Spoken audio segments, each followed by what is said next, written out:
Hello and welcome to the Philippines.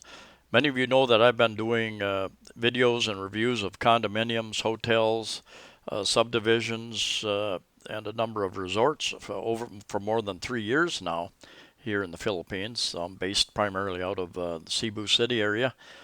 Uh, and I will give you a link. I've got a playlist of dozens and dozens of reviews of different condos. I will put a link at the end of this video to that playlist. I'm going to show you around a few places and give you an idea of what you get, what you can expect here in the Philippines.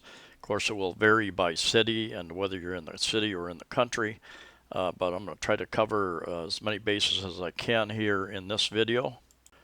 Hopefully you have a real good idea of what you can afford, what your budget is, and hopefully you have some idea, a list of things that you want in the place that you're going to live. If it's a house, a neighborhood, do you need to be close to something, hospitals, schools?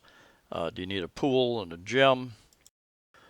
This is a nice one-bedroom condo in Persimmon Residences in Mabolo, Cebu City, not very far from Ayala Mall and SM Mall, about a 15-minute walk to either one. Fully furnished, and I lived here about a year ago for a number of months.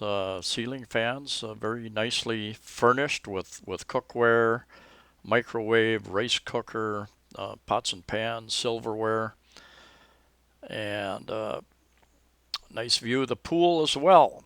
Now I've checked online to try to get an idea of prices of other units in Cebu City area also. And there are many one bedrooms or larger studios that go for right about 25,000. This included cable television, but it did not include Wi-Fi. So this Globe at Home prepaid Wi-Fi, the unit was supplied, but you would have to pay 1,000 or 2,000 a month, depending on how much data you're using, to get the usage out of that. And generally, those units, they give you 800 megabytes a day, every 24 hours, and it renews at midnight.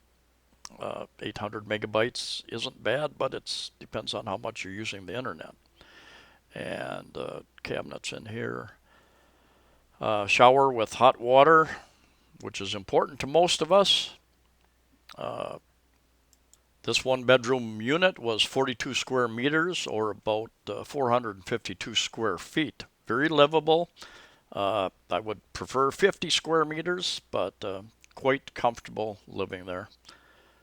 And you had a shower, nice shower. And there again, and the hot water was down underneath the sink. They're usually in the shower compartment itself, but they set this up directly wired in. So it's nice you don't have that electrical outlet in your shower. That's where they usually are. Could be a bit of a hazard. Had two air conditioning units. Also had art prints on the walls. Came with two or three sets of sheets.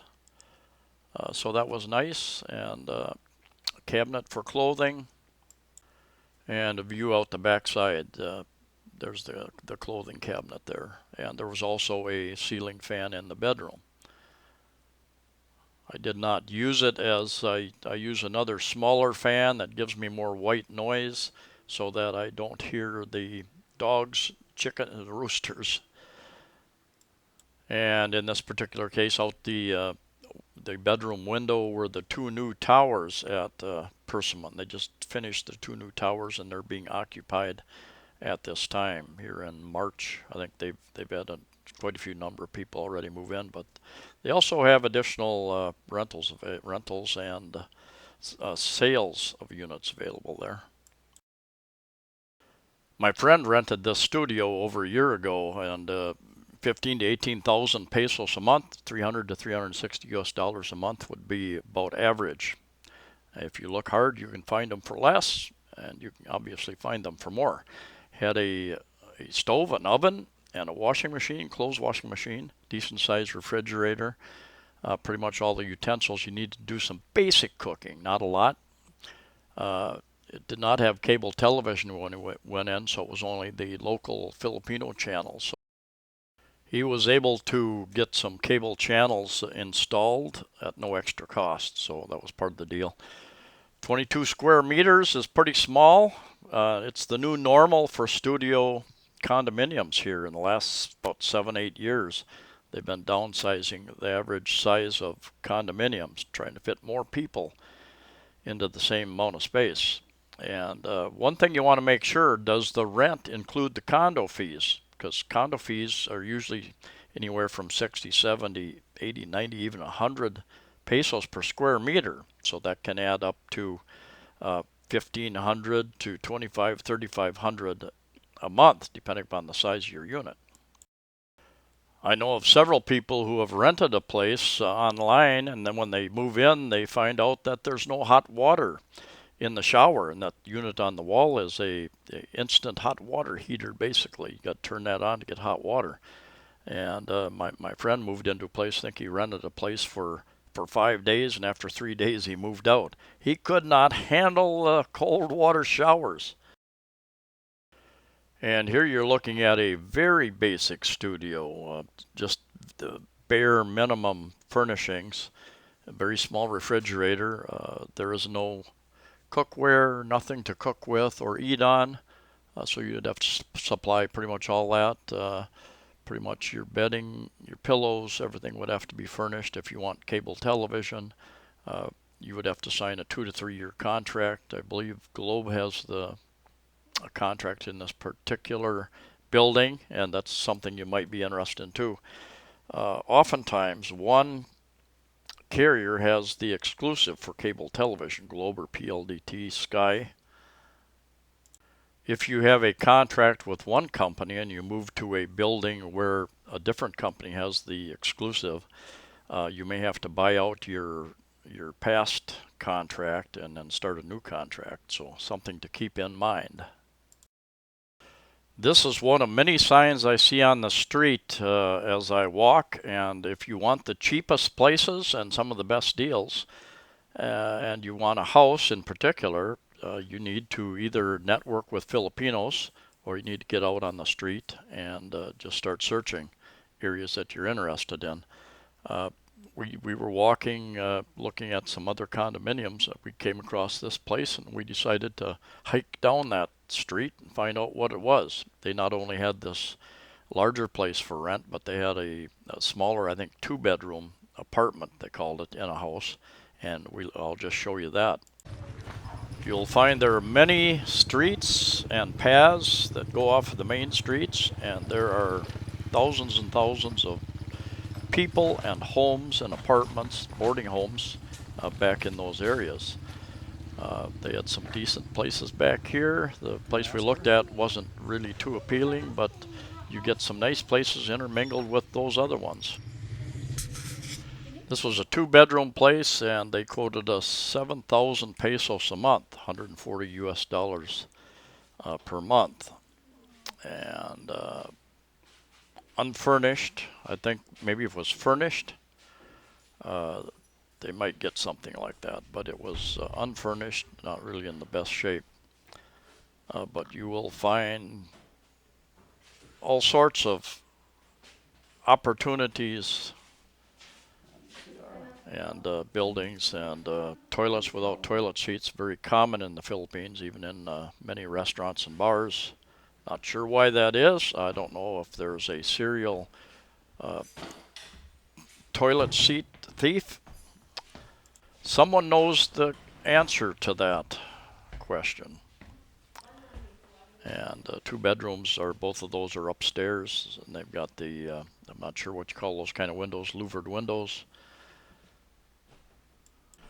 We did look at the 3-bedroom as well. It was part of the next building over from us, and they were asking 20,000 for that 3-bedroom.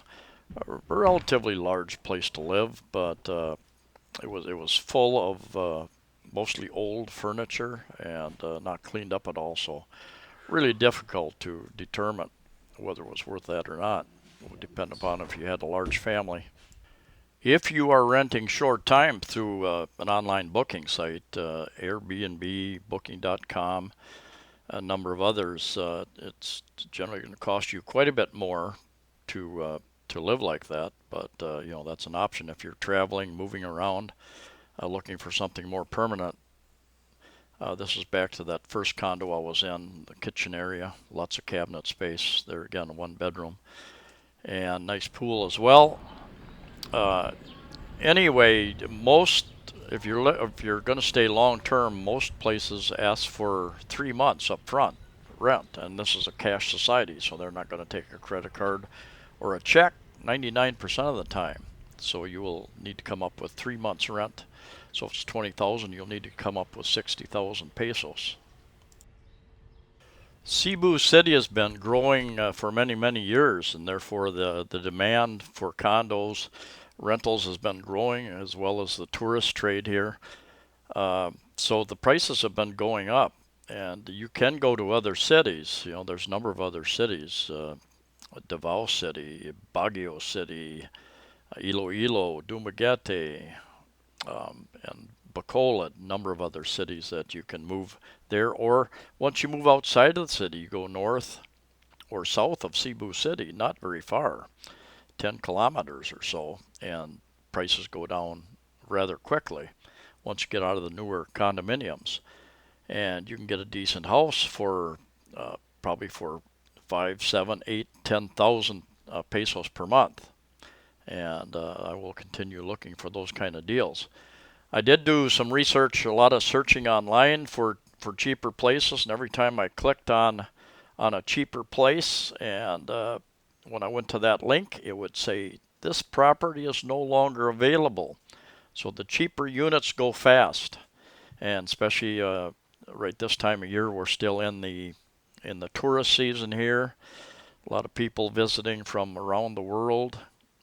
So perhaps in a couple of months there will be more availability. It just depends upon how heavy our tourist traffic remains on through our summer months. Anyway, thank you for watching. Please like the video. Please share the video. Please subscribe. Safe travels to you all wherever you're at, and we'll see you next time.